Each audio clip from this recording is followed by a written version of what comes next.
Welcome everybody to the Angelic Life podcast. I am your host, Miss Angelica, and I'm just so excited to share my journey with you.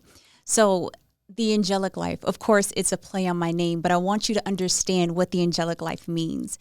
It actually means a soft life that is rooted and grounded in biblical principles.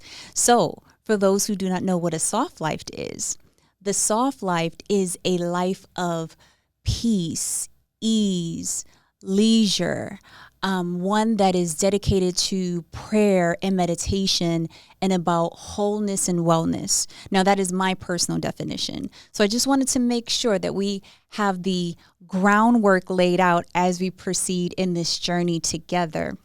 So if you are already following me on social media, you know I am a femininity and soft life influencer. But I wasn't always this way. So I want to share my journey with you as to how I became who I am today and my process as I am going through this journey called life. So I'm very excited to share my life with you on the Angelic Life podcast. So how did I come into the soft life? So it really just started me just embracing my femininity journey. I used to live in New York City and I used to work in corporate America there. And that actually made my life, how can I say this, very hard. I became impatient, brash at times.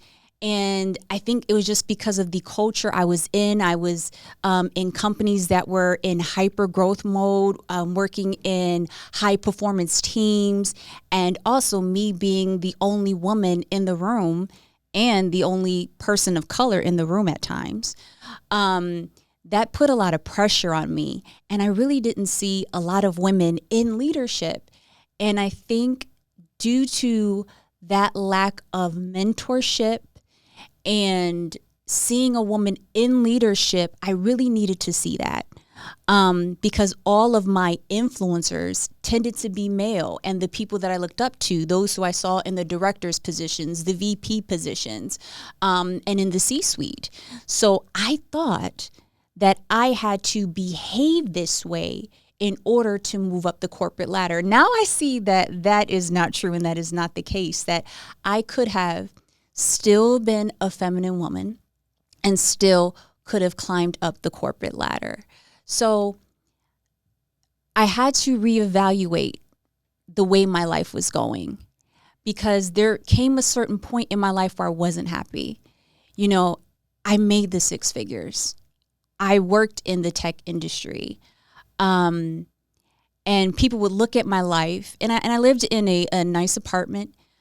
And people would look at my life and think, oh, she's successful. But I wasn't happy. And there is no amount of money that you can put on peace. None. And I will say that I will always choose my mental health and overall wellness over any dollar amount. You can't put a price on peace. And I don't care if they're offering you $1 million or let's say $1 million for life. If you don't have a peace of mind, you won't be able to enjoy it. So that's what I would advise anyone to just be mindful of that. But once I reevaluated my life, I had to see that I was the common denominator in the choices that I made. And as I reflected over like my childhood and the things that I heard, because I was the first girl on both sides of the family. So here I am in a family full of boys, but then after me, the girls did come. But, you know, here I am in this weird position. So masculinity was very much praised in my family, to say the least. And sometimes I feel like they were the favorites. I feel like my brothers and cousins were the favorites. But I'm going to take credit that I still believe I am my grandma's favorite. We're all my grandma's favorite, just, you know, for PC purposes. But I remember being told that as a child that my voice was too soft, that I needed to put some bass in my voice in order to be heard. And I think language like that can be very problematic to a child, especially as a young girl who's in her developing years and trying to find herself. I think that adults really should be mindful of their language when they are speaking to children.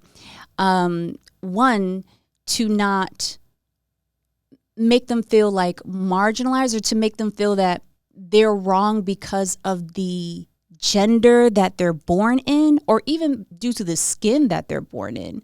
I think sometimes people don't realize how their words can really have a lasting impression on somebody, even if it's just innocent as saying, put some bass in your voice.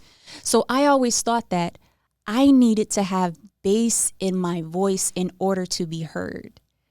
But as a full functioning adult and woman, I now know that I don't need to put bass in my voice, that I can be the soft feminine woman that I am and to still be heard. I don't need to operate in masculine energy. I don't need to put bass in my voice or speak in a lower registry. I can speak in my true authentic voice, and that voice deserves to be heard. So I think it was like those little seeds that were planted that grew so that when I went into corporate America, I was really confused in where I fit in this world. Like, how do I operate? How do I move? And I didn't have any guidance, but the things that I heard was that as a woman, you weren't enough. And so I had to take a journey of healing, because the same woman that was constantly in heels, in dresses, my clothes began to shift into pants and loafers, and I actually subconsciously started to look and dress like my boss. I actually wore a vest. I was like, I don't know what I was thinking. But because that's what I guess I thought what success was, what I thought leadership was. And that's all that I saw. So I thought that in order for me to climb up that ladder to get that corporate position, that, well, maybe this is the framework that I need to adapt, and this is who I need to be. But when I did that, I was never happy because I wasn't true to my core and my own personal values and my authenticity.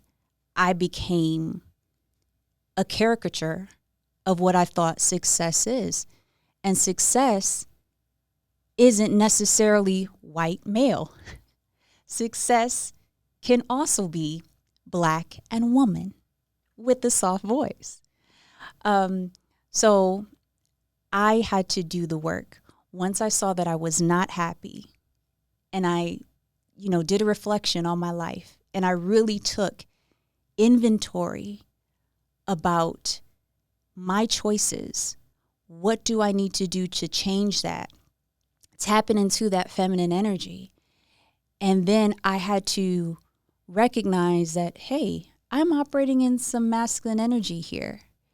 And what's being attracted to me is an energy that I really don't want, but that's because I'm operating in its opposite, so I need to switch that back. So I need to come back to my true authentic self, put the proper energy out there so that what I really want can come to me and be attracted to me. So I had to do the work of, I had to start wearing dresses again, started getting back to my true authentic self, just doing like little things, like getting my nails done again, going to the salon again and just feeling like a woman. And then being okay with that, having peace with that, and recognizing this is who I am, and I don't need to be anything else or anybody else in order to be successful. So that's kind of the beginning stages of how the angelic life was birthed. And of course, everything that I do is rooted in God and Christianity, because I really had to sit with God in prayer time, in fasting, and I had to let God show me my ugly and to undo the impatience, undo uncouth behavior, being brash and being rude and thinking that that's authenticity. That's not authenticity. Being authentic is really being true to who you are at your core with your core values. It's not being brash and thinking that you're telling it like it is.